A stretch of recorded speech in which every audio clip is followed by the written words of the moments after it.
Welcome back to Teacher Tip Tuesday with me, Teacher Donna and Dewey. Today we are going to do something pretty special. We're going to take a look at the picture book I wrote. Illustration credit goes to the person behind the camera and the edits, the ever so talented Karen. You are the best. So let's see. Check this out.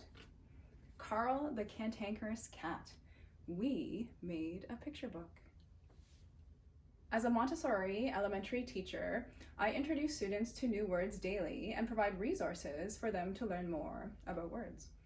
Words allow people to express themselves clearly and with confidence. Words are power, and I wanted to equip my students with a vast vocabulary. I searched for picture books that introduce new words in an organized, engaging, and entertaining way, but when I couldn't find what I was looking for, I created it myself. It wasn't easy, and it took many years to bring to fruition, but we did it. We created a valuable picture book that will entertain and educate readers of all ages. Let me show you how you can use this picture book to expand and enhance learning in your home or classroom.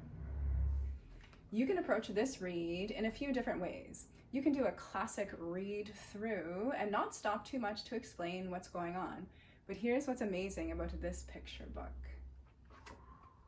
Each page has at least one highlighted word.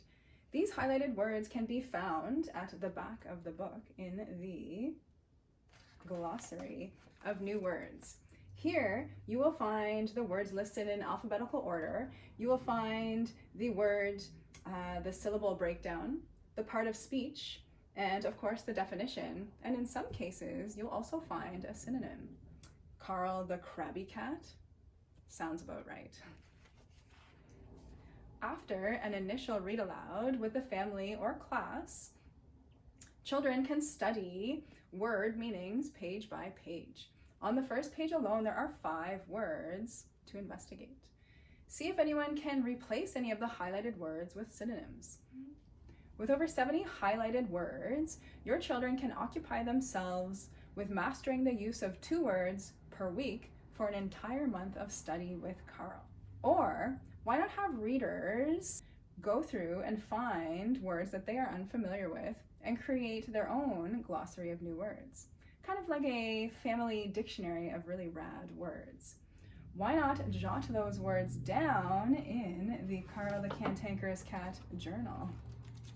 Another activity you can engage in is have children choose the top 5 illustrated pages and study the words from those pages. Each child can use the new words to write a story. Why not continue the tale of Carl? Not T-A-I-L. We'll get to homonyms in the new year. Speaking of activities to do with this book, you'll find 2 pages after the glossary of new words where readers can expand and extend their learning.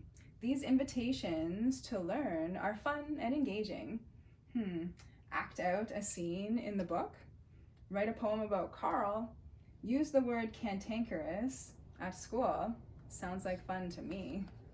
Let's be honest, most of those thought-provoking activities can be used with any book, but why not start with Carl?